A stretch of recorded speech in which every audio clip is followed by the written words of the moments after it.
Hi everyone, happy Sunday. We have another episode of STEM Sundays with Emily for you today. And as promised, last week we talked about exoskeletons in terms of structural engineering. Today we'll be talking about exoskeletons in terms of biology. So same term, but used in two different fields, all relating to STEM. So last week was about engineering. Today we'll be talking about biology, which is one of the life sciences and something that is super important to discuss since I don't think we've talked much about biology on this series so far. So again, we are going to be talking about exoskeletons and how they relate to biology, what that means, and give you some examples of animals and different types of creatures in this world that have exoskeletons. We are also going to introduce another new term that goes with exoskeletons, which is the opposite of an exoskeleton, an endoskeleton. So we have an exoskeleton, endoskeleton. We'll be covering those two topics today, learning what they mean, and to give you some examples of how you can identify an exoskeleton versus an endoskeleton in real life. So let's get started with the exoskeleton, since that's something that we already discussed previously. So an exoskeleton, like we mentioned last week relating to structural engineering, is support that exists on the exterior or the outside of a structure. Same idea in terms of biology. So an exoskeleton, when it comes to biology, is a skeleton that exists on the outside of an animal, creature, insect, etc. So an exoskeleton is on the exterior. That's one way to remember, exterior exoskeleton. It's on the outside of the physical being, whatever that is, and we'll get into some examples very shortly, and that protects the animal on the outside. So examples of this, and I think the best one that I could think to have you guys picture what an exoskeleton looks like is a lobster. So it's like wearing a suit of armor, actually. So the exoskeleton is on the outside and protects all of the interior of the animal. So like a lobster, if you've ever eaten a lobster or have seen pictures of a lobster, you can see that the shell of the lobster serves as its exoskeleton, and you have to break that shell in order to get to the inside of the lobster.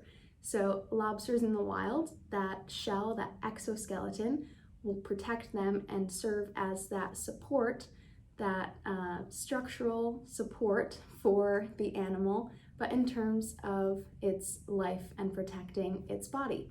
So now moving on to endoskeleton, and that's something that I think most of you will be able to picture because that's a human. An endoskeleton means that the skeleton is inside, not exterior, interior support, and a prime example is the human body. So we have our skin on the outside, but underneath our skin is our skeleton. So an endoskeleton is inside and provides our structural support on the interior. So again, like humans, most mammals, so if you think of, a bear, but also birds, really a lot of the wildlife that you see, mammals, fish, birds, all of those have interior skeletons and a backbone. So our spine along our back is a prime example of what makes an endoskeleton what it is. So another term that we're going to introduce when talking about the biology and talking about exo versus endoskeletons is a vertebrae or a vertebrate. So an endoskeleton is a prime feature of something that we call a vertebrate. And a vertebrate has an endoskeleton, it has a backbone. And when we talk about exoskeletons, those are called invertebrates. So an invertebrate is an animal or creature that has either an exoskeleton or actually no skeleton at all, which might seem kind of crazy, but some examples of an invertebrate that has no skeleton, so that means it doesn't have an exoskeleton and it doesn't have an endoskeleton. It just has no skeleton. So nothing that is strong and supports its body. So if you think of it in that sort of context, an invertebrate with no skeleton, a prime example would be a worm or a jellyfish. So they have no bones or cartilage to hold up any support for their body, so they are just very flexible. And if you think of a jellyfish, that's a perfect example in terms of what an invertebrate with no skeleton looks like. It's very squishy, flimsy, it moves like jelly. So that's an invertebrate without a skeleton. An invertebrate with an exoskeleton, again, is any type of shellfish. So you think of shrimp, lobster, crabs, also insects. So if you think of like a cockroach, which are nasty little insects, but they have that crunchy, hard exterior, which is their skeleton. It just exists on the outside, similar to our shellfish. And then bringing it back to a vertebrate, which always has an endoskeleton, which means an interior skeleton. That's mammals, so humans, monkeys, bears, cats, dogs, birds also, and the last one being, what did I say?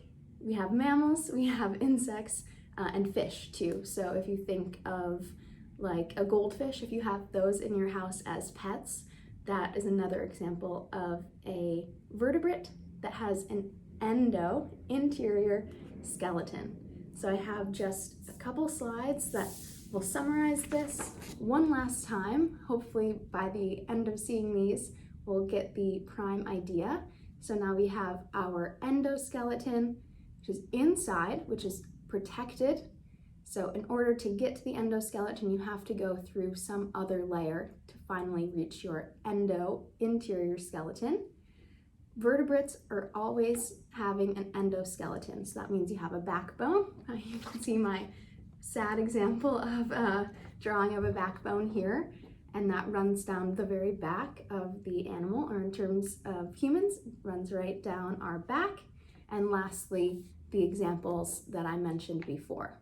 So now moving on to our exoskeleton. Again, think exterior, that EX is a great way to remember that an exoskeleton is on the exterior, which means the outside. They can be invertebrates. So we talked about that, where an invertebrate doesn't have a backbone, and our exoskeletons means that they're on the outside. Invertebrates can have an exoskeleton, but they also can have no skeleton at all.